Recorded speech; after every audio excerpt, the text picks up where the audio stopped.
Hello, welcome everyone. I'll let people join, but nice to see a lot of people joining. Thank you so much for being with us at our egg freezing event. Very happy to meet you all. I'm Leslie. I work on business development at Ovom Care, and today we're very excited to host our first egg freezing event where you can meet our expert doctors, you can hear real patient stories, and you can also get all your questions answered.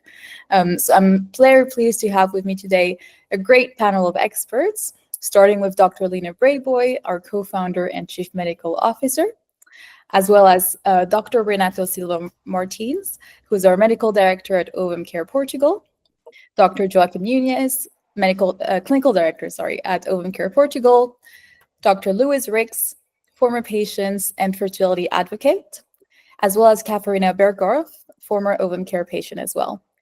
So before we get started, if we go on the next slide, I just wanted to share that this event does not replace seeking medical advice or treatment, so please speak with your doctor or healthcare professional about individual health concerns. And right now, I'm very excited to pass it over to our Chief Medical Officer and co-founder, Dr. Lena Brayboy, who will explain more about the egg freezing process. Lena. Hi, everyone. Thanks for joining. We appreciate your time. And I just want to introduce you to Ovum. So Ovum Care is a hybrid IVF clinic. So we leverage AI tools to improve not only your patient experience, but also your outcomes. We also do R&D and research. And I think our key differentiators are that we have a superior patient experience and we're an industry leader, as well as accessible financially, which is not often the case. So we're talking about egg freezing tonight, but before I launch into that, I want to announce the opening of our clinic in Lisbon, Portugal, in a suburb called Cascais, so about 20 minutes away. We will have our grand opening in March, but we hope to be functional and open in January of 2025. So this is our team. We have some of the people here on the call. We have Dr. Renato. Wave your hand there, Dr. Joaquim, and then myself. And if you do come to Ovom Portugal, you'll also meet Vanda as well as Ahmed, who's our VP of Clinic Development and also an embryologist. So what are the benefits of Ovum? Well, we give industry-defining care. We have a world-renowned team, and we do it all at a fraction of the cost so that everybody who wants to be a parent can be. And you'll be able to access the most advanced fertility technology, and we will help you, specifically Vanda, every step of the way with all of your questions. We also have our clinic in a scenic and relaxing environment. It's actually in a nature reserve, about a 10-minute walk from the beach, and it's a beautiful location to have egg freezing, which sometimes can be stressful. We try to make it stress-free at Ovom Care. So why Portugal? Again, it's beautiful. It's known for its world-class healthcare. It's a calm, beautiful environment. Even the airport, compared to other European airports, is easy and calm. All of our doctors are English speaking, as you'll find out in just a second. And it's a welcoming atmosphere where patients can really kind of melt away the day-to-day stress and just enjoy the cycle and connect to what they're doing. So here's a map so you can see there's a hotel right across the street from us. And it's actually a spa and resort. And then there's a Sheraton not too far, and the beach is not too far. And as we mentioned, it's a fraction of the cost if you cycle with us. You can compare it to the UK and the US. And in the UK, we're about 45% cheaper and about 75% cheaper compared to US cycles. So here's a cost breakdown and estimate.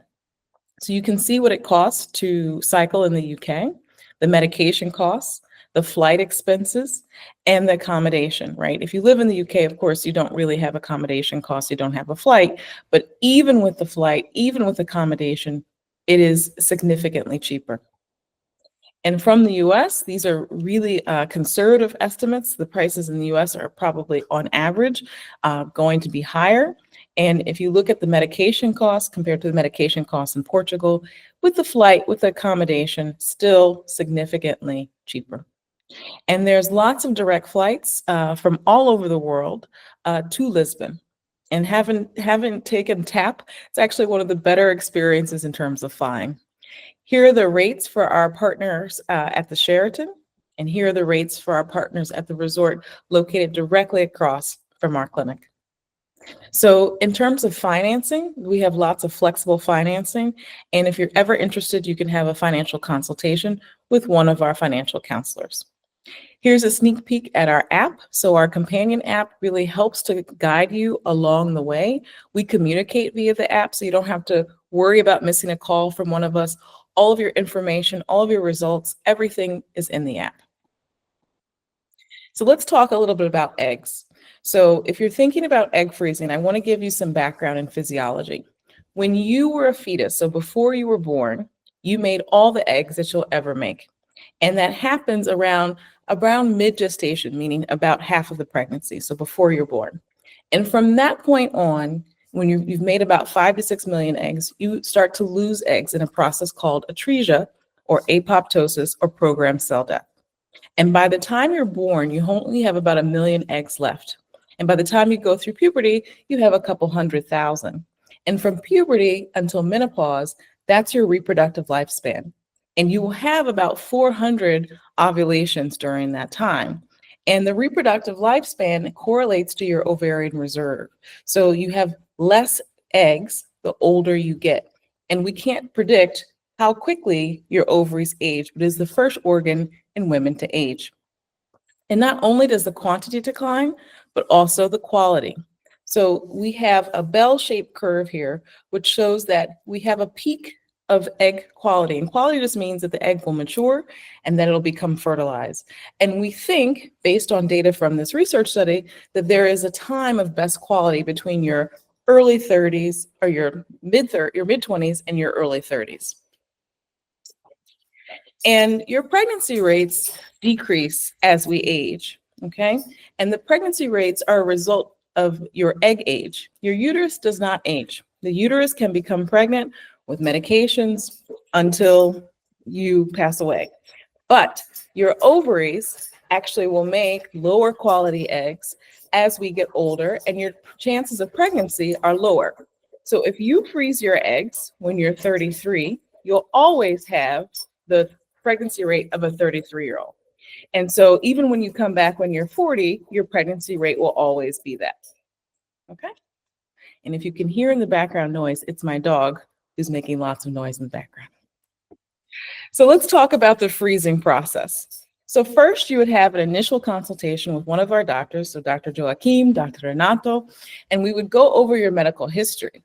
And the whole purpose of this is to make sure that we don't have any unforeseen things that can happen in the course of stimulation or the retrieval. And then we perform diagnostics. You can do that at home if you don't live in Portugal. You can do that in the EU, you can do that in the UK, or you can do that in the US. And then we follow up with you. Oh, sorry, I need to go through these slides. Yeah. So the initial consultation can be done in the comfort of your home, or it can be done in person. So you can decide to come to Portugal for everything, or you can do it on your computer. And then the diagnostics, you can do it at home. It's a blood test, so something called anti-Müllerian hormone. Sometimes people do mail order tests that they've done before and they have an anti-Müllerian hormone. And then we also do something called an antral follicle count. And that means that we look at the developing follicles in that cycle that potentially will yield a dominant follicle if you were having a natural cycle.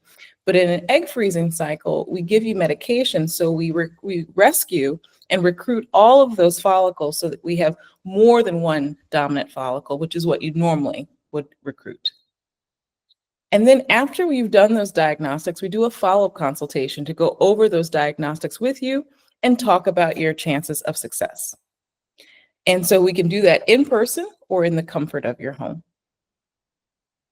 And one of the things that we do is we go over your potential number of eggs that you'll have at the retrieval. So we put in your anti-Müllerian hormone, we put in the stimulation protocol, we put in your age, and we can give you a prediction so you have a rough idea of how many eggs you'll have. And remember, it's not just quantity, but it's also egg quality, but at least you will have an idea based on your antral follicle count and your anti-Müllerian hormone. And there's data based on cycles that have been reported about how many eggs we would expect from each person based on their age. But again, this is just a rough estimate. And our personalized calculator that we've devised is probably more accurate than just guesstimating. So once you're ready to start your cycle, you'll have a nurse consultation. So Vonda, our senior fertility nurse, will go over your medications. And we also have videos by our former nurse, Eve, going over how to give yourself the injections. You can do the nursing consultation again online or in person. And then for stimulation and monitoring, this will take about 10 to 14 days, but everybody is different. You don't have to take off work. You can stay locally wherever you live in the UK and the EU. And if you're in Lisbon, you're welcome to come in. And what you'll have to do is blood work and ultrasounds. And you should plan to at least have 3 monitoring visits at minimum. You may have more or less depending on your history. And once we think that you've stimulated enough, then we advise you to take a trigger injection. And what the trigger injection does is have your eggs to mature. And so this is a very important step. And then 36 to 37 hours afterwards is when you would have the retrieval. So again, your nurse will have the instructions in your app. And if you have any questions at all, you can reach out and ask us, because this is the most important step in egg freezing. And then finally, there's the retrieval. So one of our embryologists will attend your retrieval while the physician performs it. And under anesthesia, you will have a needle inserted into the vagina, and that needle will go through the vagina and into the ovaries. And we will then aspirate each of these follicles, which look like holes, but they're actually fluid-filled sacs where the egg is developing. And this is what we're watching as you're stimulating, and this is what we puncture to retrieve the eggs at the egg collection. And then the eggs are frozen. This whole process takes about 20 minutes from start to finish, but by the time you wake up, it could be about an hour. So not all eggs are the same. We have ideal eggs and less ideal eggs. And so how do we know? In most clinics, they take a look through a microscope and then determine based on their assessment. And that's the traditional way. And most clinics will tell you that you need 15 to 20 eggs. And this is based on data from a large practice in the United States. However, not everybody needs 15 or 20 eggs. Some people need more based on their age. And so you can see this chart if you are, let's say, 37 here. So you need to have an 80% chance of having 1 live birth. You need over 20 eggs, closer to 25 eggs. So this varies from person to person, but this is only about quantity, not quality. So let's talk about the technology, because we go beyond just looking at quantity. We look at quality. So here you have a report, and I'm going to zoom in so you can see. These are all individual eggs that were retrieved. So we only typically freeze mature eggs. So here this person had 14 mature eggs, and we have an AI technology that looks at each egg and determines if those eggs will actually lead to a live birth. And so a score of 7 or above has a very high chance of leading to a live birth. So you can see here, this person had 14 eggs collected.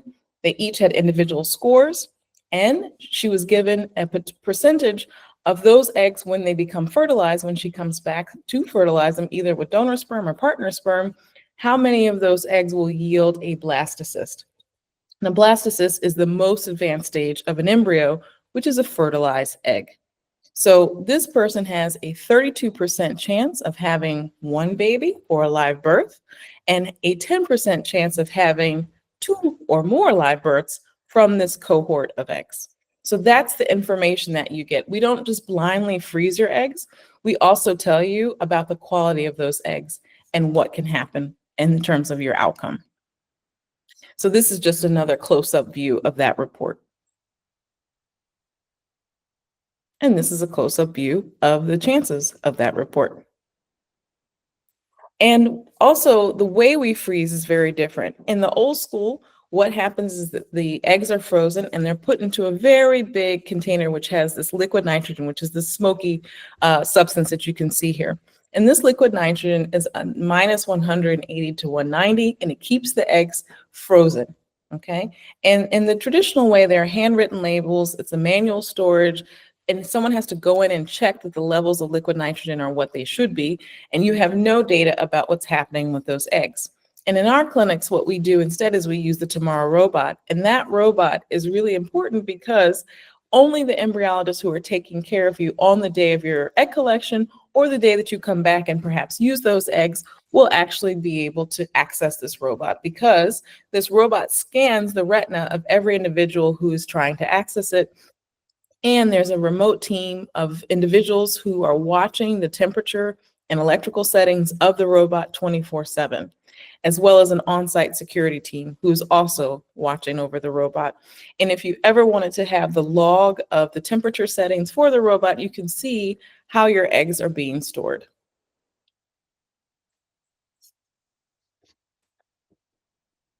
So this is a demonstration of how the robot works. So this is an embryologist who's putting eggs in a robot after freezing them. And you can see that only this person can access. I can't access, the janitor can't access, the nurses can't access, only the embryologists.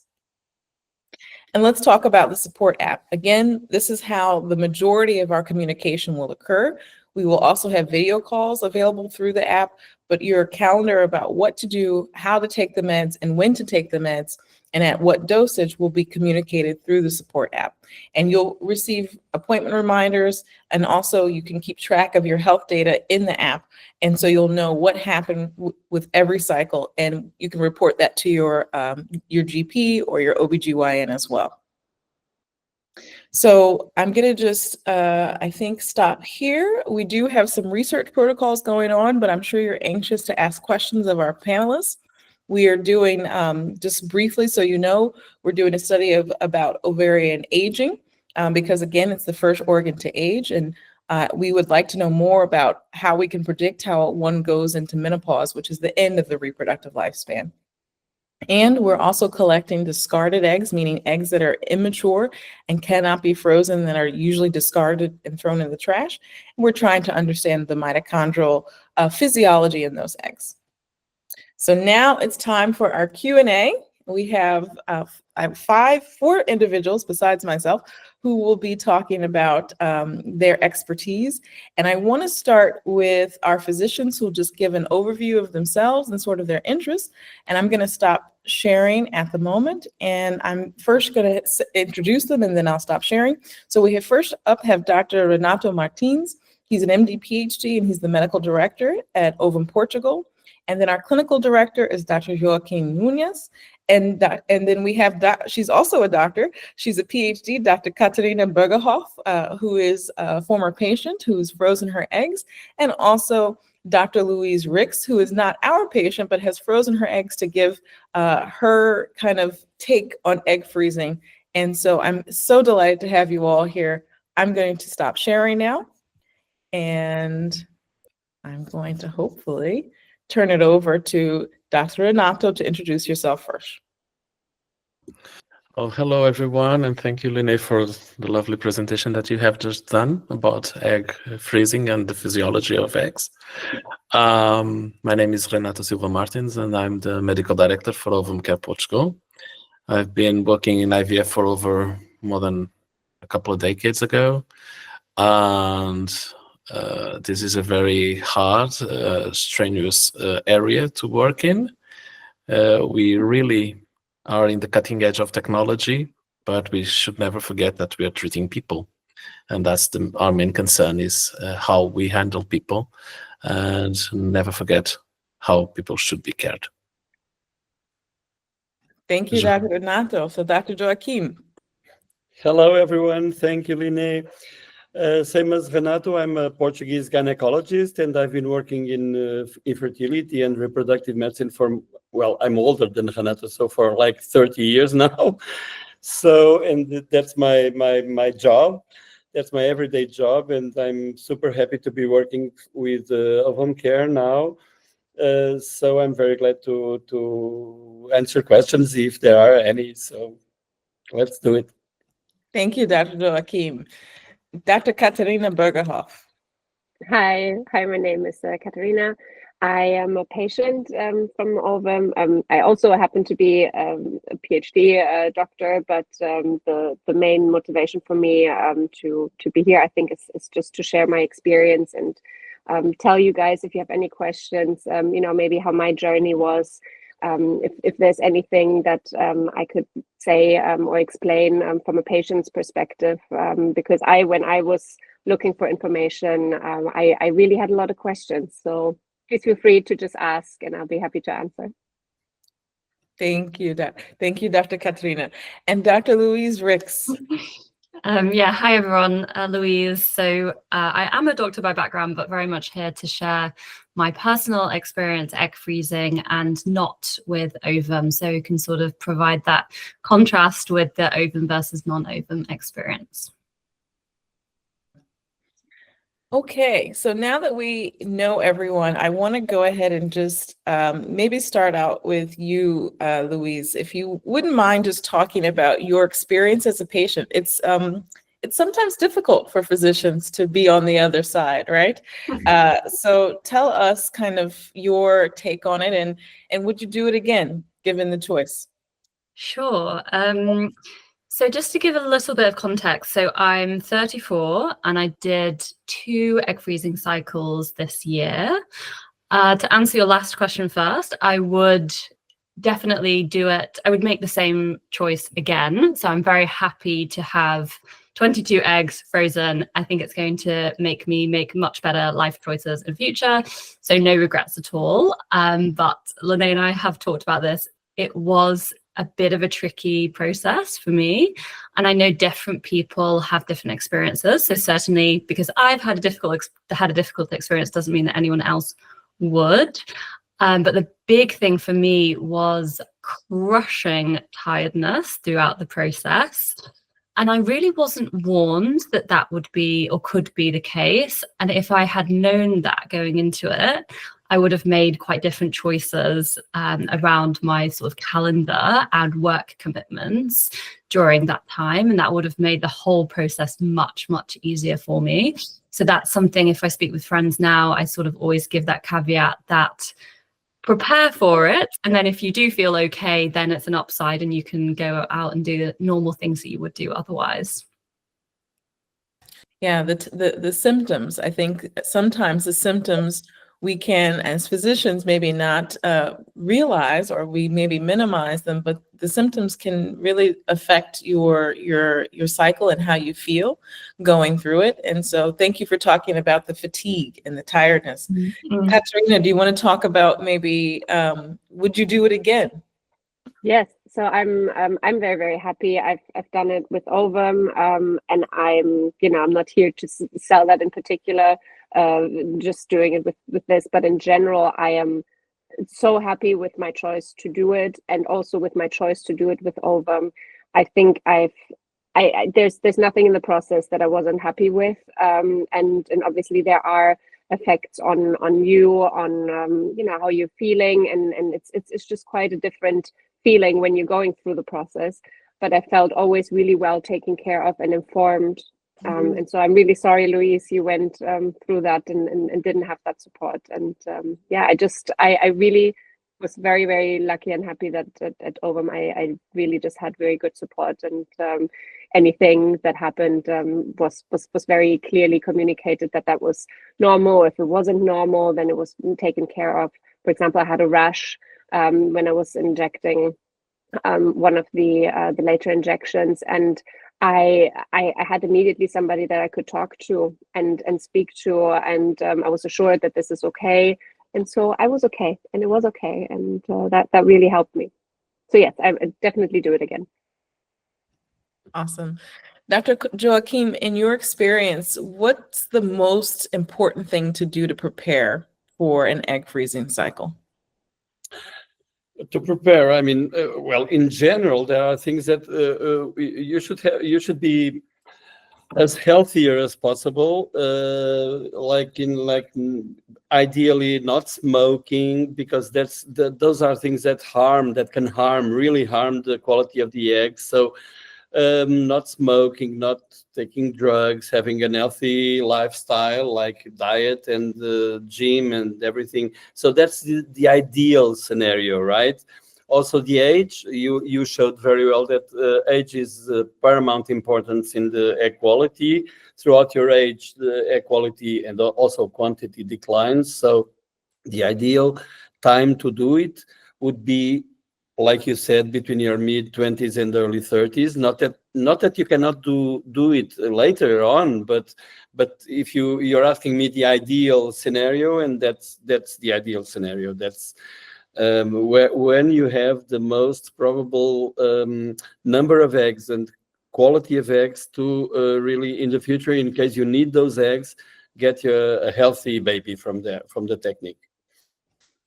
And Dr. Renato, do you have any advice or tips for people who are about to embark on egg freezing that you would want patients to know?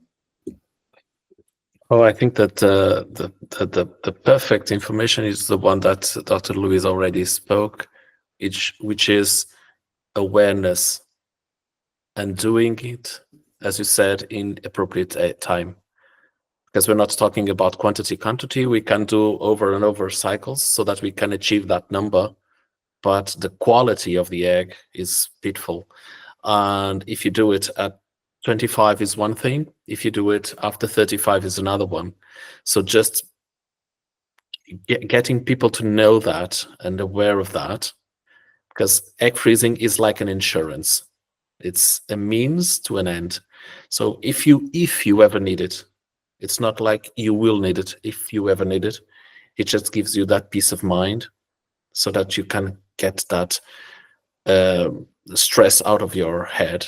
And it's like an insurance. So if ever needs be, it will be there. But obviously, we think that you will conceive naturally and you won't even need it. But it's an insurance, and try to do it as early as possible. So actually, let's go back to Louise, because you said it's allowing you to make very different life choices. And I'd like you to maybe unpack that. And also, Katrina, I think we've had conversations about this before too.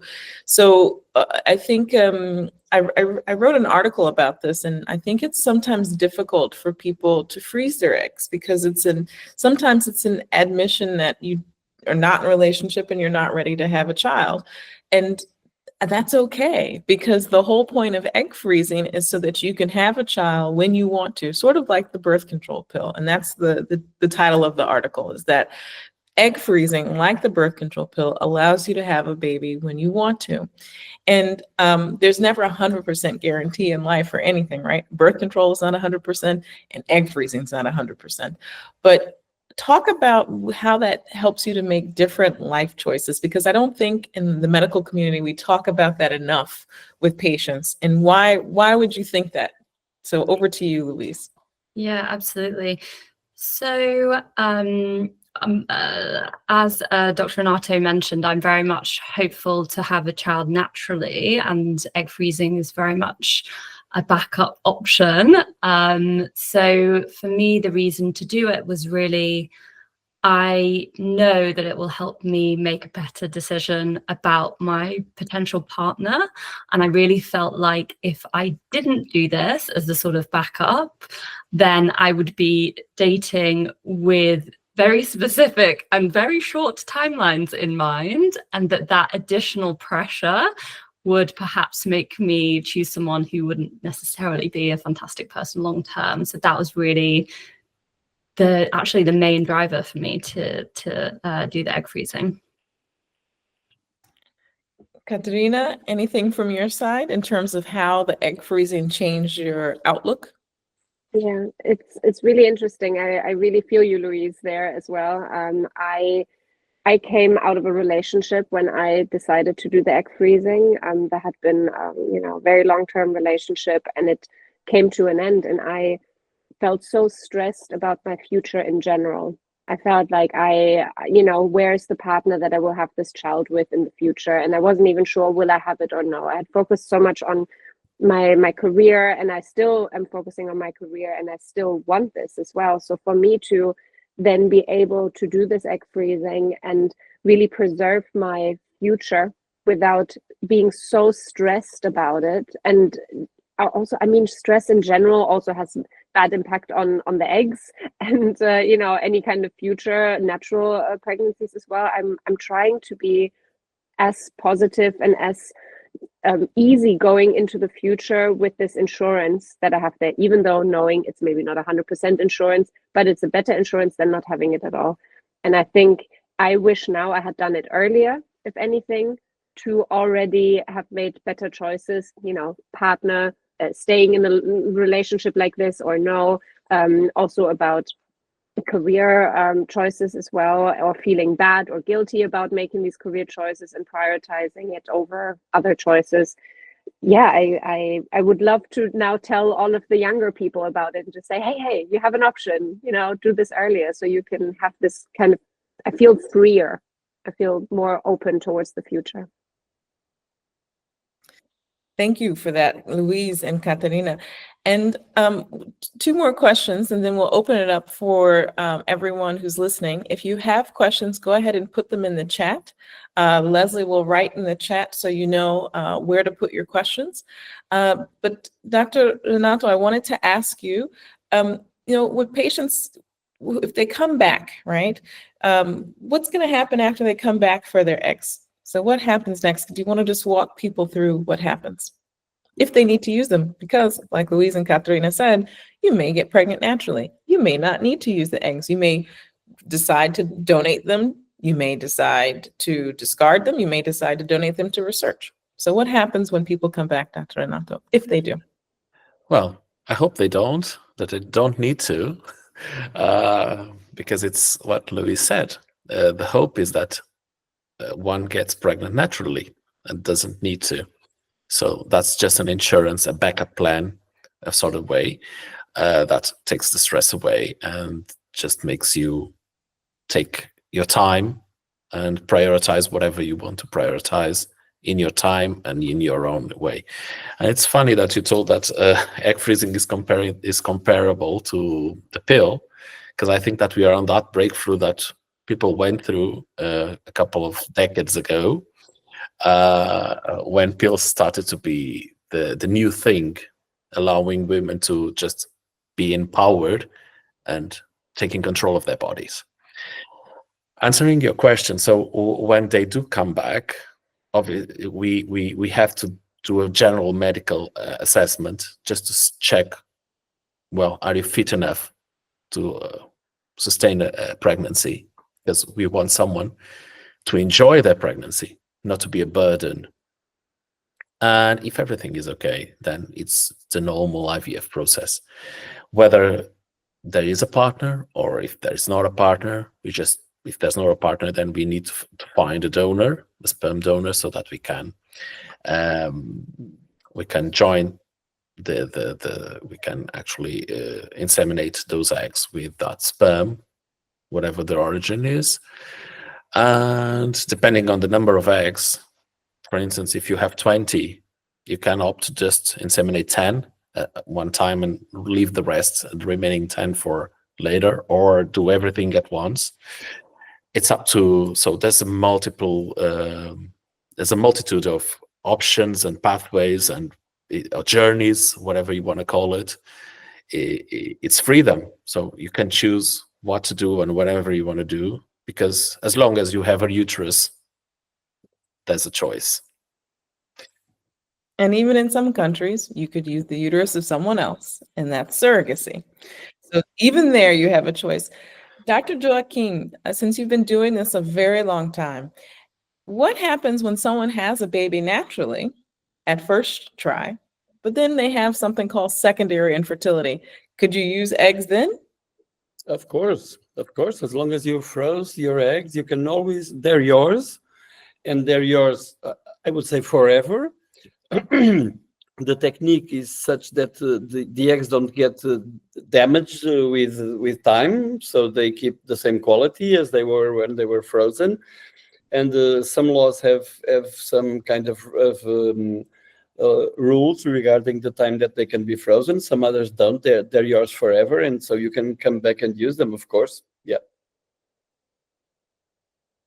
Awesome. Okay, let's see if we have any questions. I don't see any questions now, so I'm going to give everyone sort of like the mic. So Dr. Louise, tell us some other things about egg freezing that you wish you had known before you started. Things I wish I had known. So I think you touched upon this briefly, but for me, there was a bit of a grief reaction around, I guess. So I want to say it's no woman's dream, but I don't want to speak on behalf of all women, but certainly wasn't my dream to get to mid-30s and need to egg freeze. So there was a bit of a grief reaction around that. And then it also brought up some things around like my own relationship with my mother. And I think this is all in the context of loads and loads of hormones on board as well. So I felt really quite emotional, and I was trying to date, like early stages of dating around that time as well. And I would say that's a no. Or that should have been a no for me, because the poor guy that I was trying to date really had a rough time. So I think, as well as the physical toll, it can be a bit tough, I think, emotionally as well, and to make plans and preparation for that too, I would say. Awesome. Katerina, anything you really wish you had known before? I honestly was more afraid before. I think I just had read so much and thought like, oh my God, I'm going to just be crying all day. It's going to be horrible. I had all of the, effectively the opposite to Louise, maybe, that I thought I'm going to get all of the bad symptoms. It's going to be super horrible. And I like can't really plan anything for this time. And I will tell you, I never felt as powerful as I did doing this. It felt almost like I had control over something that I never thought I could have control over. And I felt so strong doing this for myself, making that choice. And I didn't expect it to be so positive. I thought it was, like you say, Louise, I was 35 and 36 when I did it. That was also not what I was hoping for. I also wanted to do this with my partner of 6 years. You know, it was sad, but then I found it to be just so empowering that, yeah, it was just really positive for me in the end. So I think maybe it's good to have to warn of the positive and the negative side, and just, you know, we are all women with hormones. We all react differently as well. So I think there's just a range of things that can happen. Great. Well, now we have lots of questions. So let me get to the questions. This one I'm going to give to Dr. Renato. Can going on the pill preserve your fertility? Dr. Joachim already has given the answer away. Yeah, no, if it was that easy, yeah, but it's not. It's not as simple as that. And that graph that you showed was wonderful, because it shows very clearly that not only the number of oocytes decline, even using the pill, but also the quality of them. That is why it is the important message is speaking to younger people, to younger women. Hello, you have the pill. Now you are in hold of your birth control, but if you do wish to become a parent, you also have egg freezing as an option. And start this talk very early on, so that people are very aware that they do not need to rush into things, and career, jobs, husband, getting married, getting kids all at once. They can just take at their own time and in a very safe way. Dr. Joachim? Yeah, I would add maybe that the age at which you run out of eggs, which is called menopause, right? And in media, it's like 50, when you're 50, 51 as an average age. But that's more like it's genetically determined, okay? So each one has that age already determined, whether she goes on the pill for 20 years or not. That's not, they're not sparing eggs, so to speak, okay? Because your eggs decline, the quantity declines. Even as you said, when you're born, you have like 1 million, and around 400 get to ovulate. So the others just get atresia, no matter what. All right. Well, thank you for that. We have another question. Does having a coil pose an issue for the egg freezing procedure? So Katerina is going to answer that from the patient perspective. I shook my head immediately because I have one, and it was not a problem at all. I had absolutely no issues before, after, during. Coil was fine, eggs were fine, I was fine. Yeah, Definitely no problem. I would add that if anything, it helps because it prevents from the idea of spontaneous ovulation. So it helps. All right. So I'm going to give this one to Dr. Joachim. How many women actually use the eggs they freeze? It's not very common. So I would say, in my experience, I have around 10 to 15% of women that froze their eggs, they come back to use them. Okay. So luckily you have options. Okay. So once you freeze, you have papers to sign and informed consents and everything. So once you freeze, you have already to think about what you want to do to them in the future. So you can use them. That's the main reason why you're doing it. Some people do it because they have some kinds of disease or whatever, but that's not the point here today. But you can use them to get pregnant and get your family, or if not, you can discard them, or you can donate them to other individuals, infertile women or couples, or to science.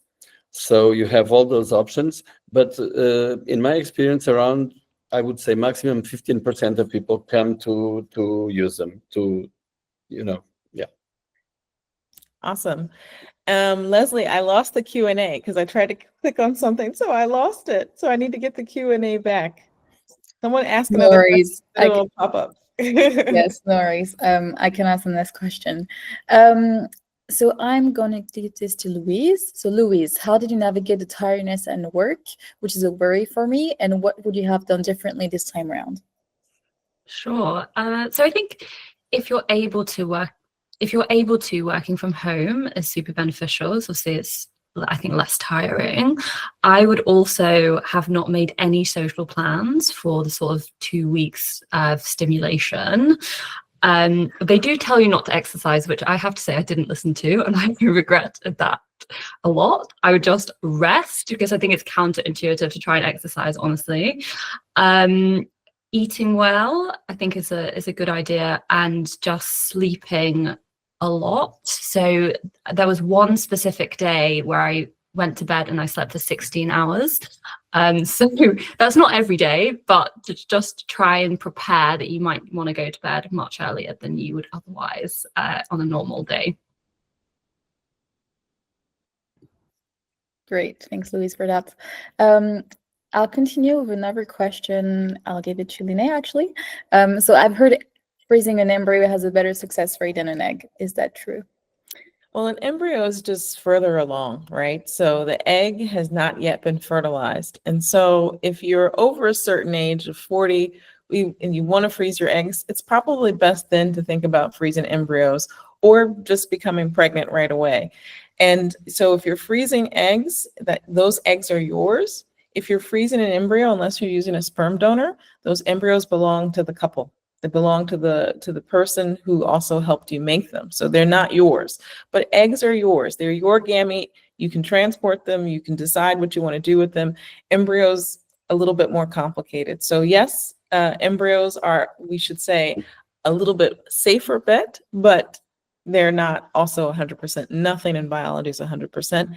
And egg freezing gives you the ability to have your genetic material for your future partner, because we want everyone's marriage and relationship to last forever. But the reality is there's high rates of divorce.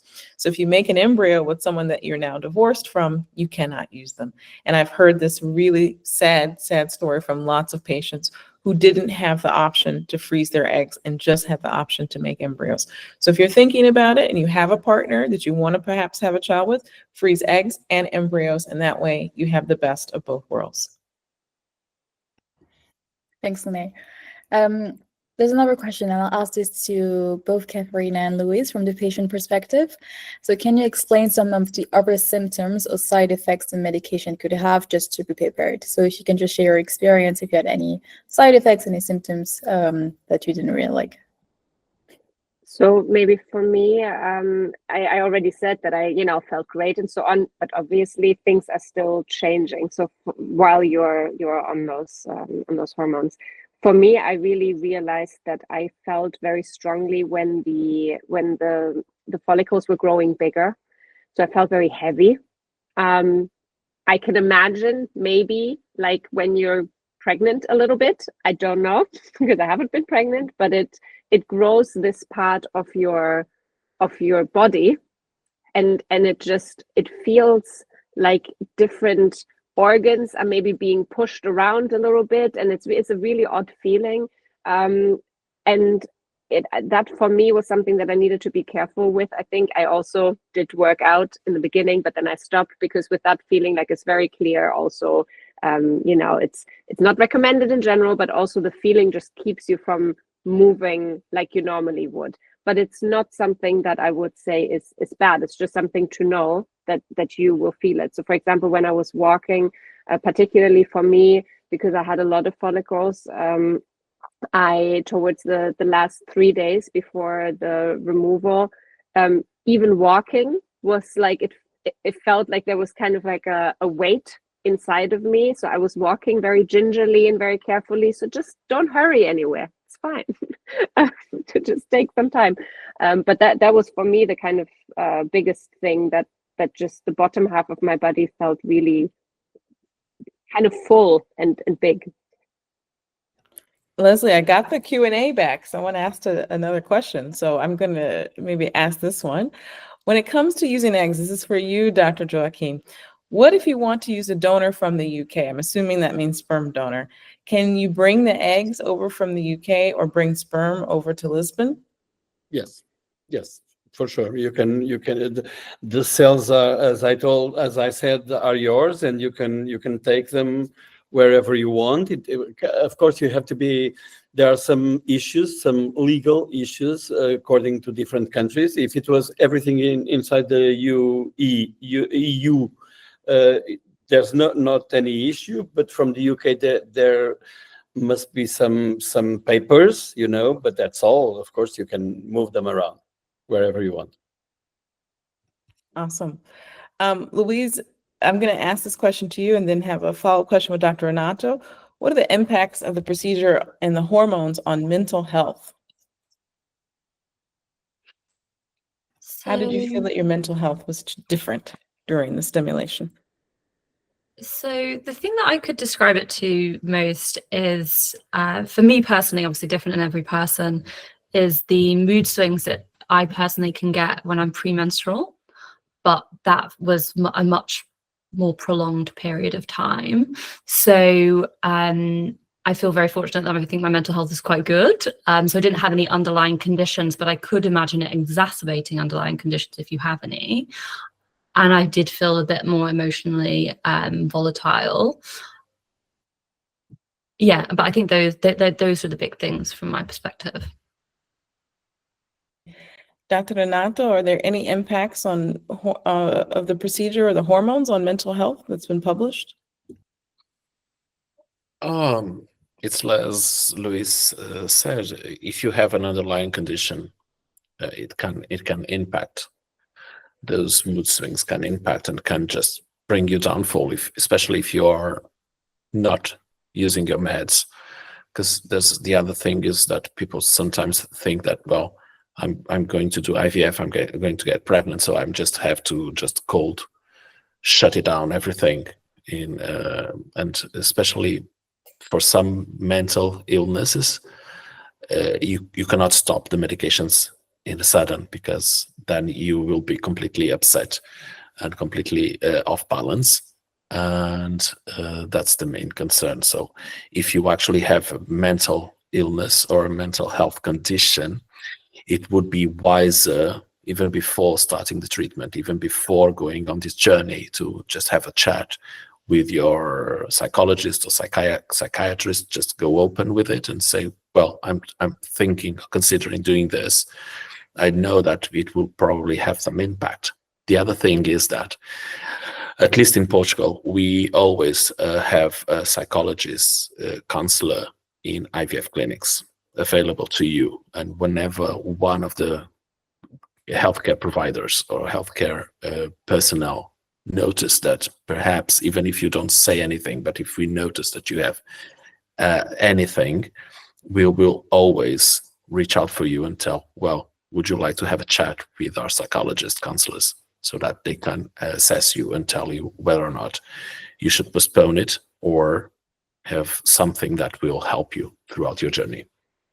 Dr. Joachim, you have your hand up. You want to add to that? Yes, Lina, thank you. Just add something, because if you don't have any psychological underlying condition, but everyone that is not on the contraceptive pill knows that your mood, your humor changes as your cycle goes on, because there are changes in hormones during your cycle. Okay, so this is kind of that kind of thing multiplied by a factor, multiplied by 10, for instance.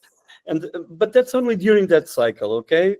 Because the hormones just do their thing during that cycle, and that's why you have to inject them daily, because they don't keep doing their side effects for a long time, okay? So, but it's like an amplified changes of humor, changes of mood, as you have in your normal cycle if you're not under the contraceptive pill.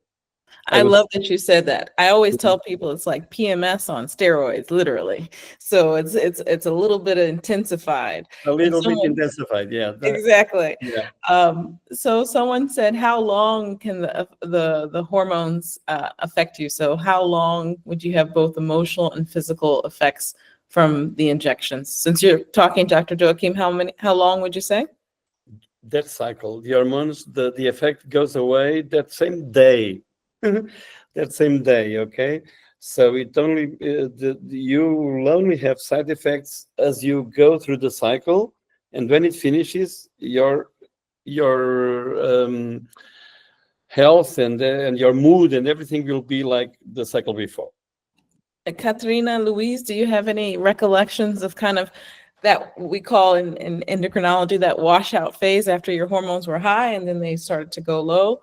Did you have any physical side effects, emotional side effects that you'd like to maybe describe? Or I have to say I felt like it took a little bit longer than that.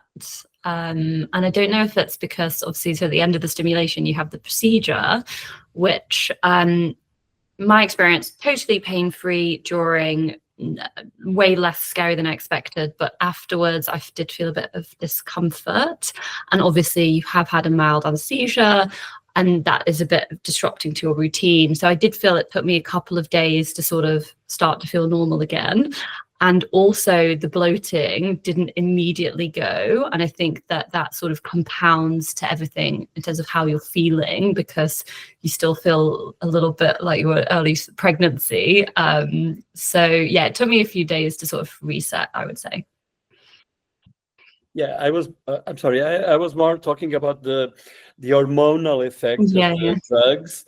This is more mechanical, okay? Because your ovaries really grow. Hopefully they will, because each mature follicle has like 2 centimeters in diameter. So if you have 10 or 15, your ovaries are really big.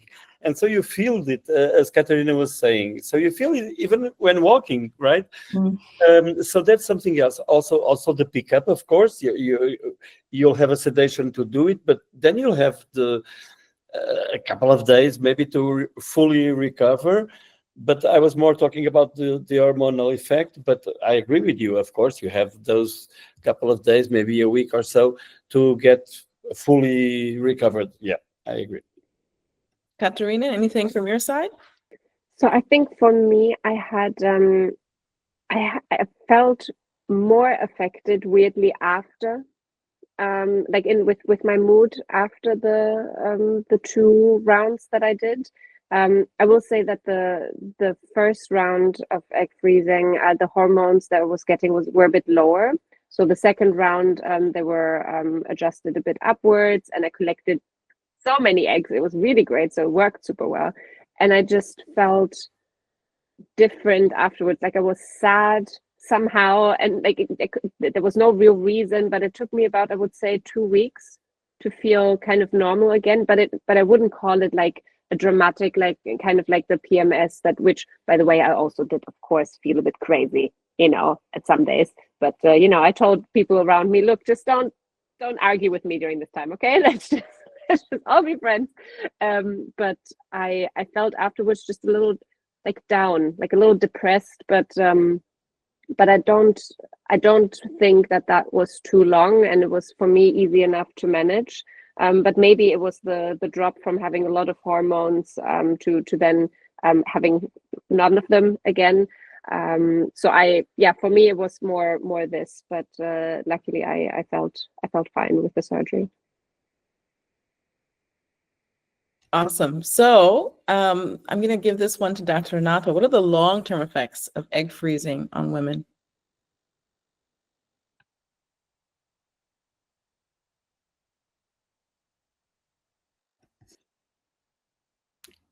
Microphone. Sorry.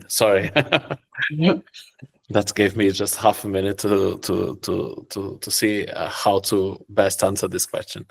So when we're talking about long-term effects, we're talking about the effect of the hormonal kick, the getting yourself on steroids, like pushing your all the way to the top in terms of hormonal.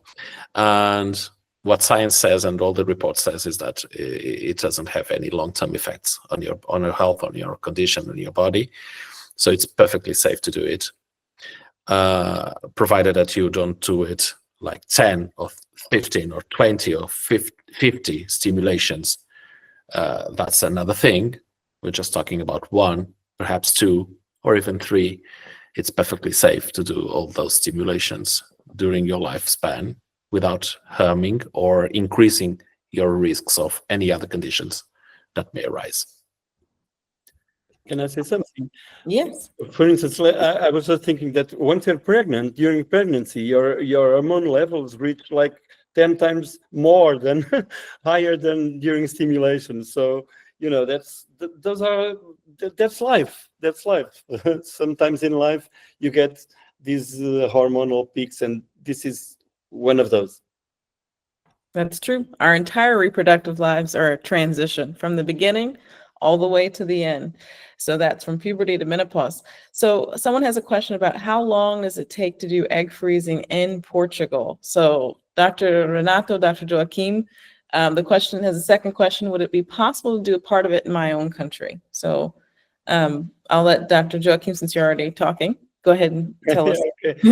Yeah. You can for sure do the first part, because you have to go, as Dr. Linné said and showed, you have to go through an initial consultation, some diagnosis, a follow-up consultation, and then starting with the period, you start the stimulation, because you need to mature 5, 10, 15 eggs instead of 1, which is the program that nature has for you. So that stimulation process takes about 2 weeks, or maybe less, maybe a little bit more. It's very idiosyncratic, but let's say 2 weeks average. And you can do that part in your hometown, of course, in your country, and come here just for the pickup. It's really up to you what part of it you want to do it here, or you want to do here. For sure, the pickup, of course, and the day after, maybe, because you go through the sedation. But otherwise, you choose what part of it you want to do here, or in your at home, in your country, in your hometown. Awesome. We have a question about if you have a pre-existing severe mood diagnosis, do you have any advice during the 2-week process? So I think Dr. Renato, you already said, speak to your psychologist, make sure that they know what you're going through so that they can help you through this time. Maybe anything else to add to that from anyone? I would just add another thing. It's not only mental health. If you have any sort of medical condition, even for a natural conception, you should always do what we call preconception. Preconception is getting ready for it, because pregnancy itself, it's very strenuous for your body. It's you don't imagine, because it's so natural to happen, but it's not. You have to figure that you need to be as healthy and as fit as you can be in order to provide and in order to have a healthy pregnancy, not only for you, but also for the newborn. So if you have any sort of medical condition, the first thing that you need to do before trying anything is just talking to that specialist, that doctor that already knows your medical history, and optimize to the best as they can, and try to set a plan, not only with that person. For instance, if you have a heart condition, then you need to have a conversation between the OB/GYN that's going to follow up your pregnancy and the cardiologist, so that they can actually get a plan so that everything goes as smoothly as possible. Because we don't want anyone to just get pregnant. We want that person to get pregnant and to take to his or her home a healthy baby, but also a healthy mother. So that's what we intend to do. Dr. Joachim, you have your hand up? Yeah, I was just thinking of medication. It's we discussed it on that initial consultation, but it's super important that we know everything that you're taking, so that we can tell you if you should keep doing it as you have been, or if you should stop it, for instance, before the pickup. It's very, very important that we know everything that you're taking medication-wise. Okay. Awesome. So we're just after the hour, so I think those are all the questions that I see in the chat. If you have any remaining questions, go ahead and put them in now. And while you're thinking of your last questions, Dr. Louise, any parting words for us for this panel about egg freezing? We've been so happy to hear your experiences, and thank you for going to the other side as a doctor. It's super hard. So someone said this to me, and I wish I'd heard it at the start, and they said, if you know you're going to freeze, then don't wait. And I actually waited 2 years before I ended up doing it. And obviously your eggs are never going to be as young as they are today. So that's what I wish I'd been told when I first started thinking about it, and I'd done it at 32 rather than 34. But obviously everyone's circumstances are different, but that's what I'd say. Thank you, Dr. Louise. Katerina, Dr. Katerina? I you know what, for me, I made the decision really quickly, because I came out of this relationship and I felt like I needed to take control over my life, over my future. But it was actually a younger woman who suggested this to me. She's like, you know what you should do? You should do that. I want to be just that person for all of the other women. I want to go everywhere I go and say, have you thought about egg freezing actually? And it's just this, just talking about it more, making it more talked about in general, and also talk to men. Don't just talk to the women, talk to the men too, so they can spread the word as well. You know, it's in the end, it's good for everybody. So yeah, that would be that. That's right. You can come with your partner or a friend. They can freeze sperm. You can freeze eggs, because even men have decline in their fertility. It happens a little bit later than women, but even men will also potentially have sperm changes as they get older. So, Dr. Joachim, do you want to leave us with anything? No, I agree. I agree. Dr. Renato, anything on your side? Yes, I'm going to end as I started. It's the most important information is just spread the word, and as Louise said, just do it. Do it. If you're thinking about it, do it. Don't wait for it. You just have to balance they're not. It's not a harmful. It's not a painful procedure. It will provide you better health, mental health. It will take the stress away. It's an insurance, like anything else you do in your life. If you make insurance, for instance, if you want to travel and if you make insurance because you are afraid of having your flight canceled or whatever, why not do it with your own health? It's an insurance on you. So that's the main information. Dr. Joachim. Yeah, I would like to say that talking about insurance and all that, there is one common misconception about this technique, which is okay, you have your eggs frozen. So if I need them in the future, I will go back and I have a guaranteed effectiveness. I'll have 100% of guarantee of having my baby. And it's not like that, okay? We have to be very careful with that.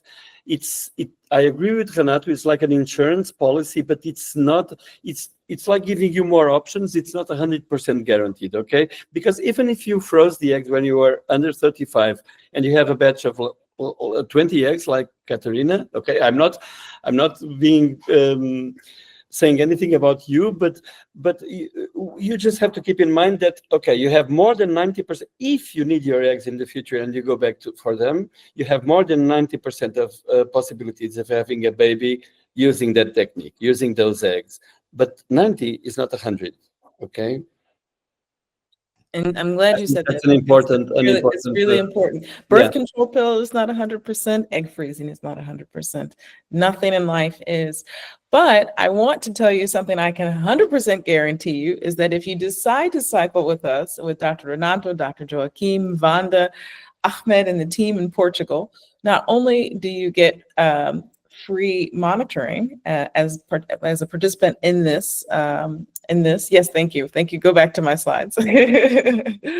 But you also have the ability to have free flights to Portugal. So if you are listening, please reach out to us. Leslie, how should they reach out to us? Where do you want them to write us?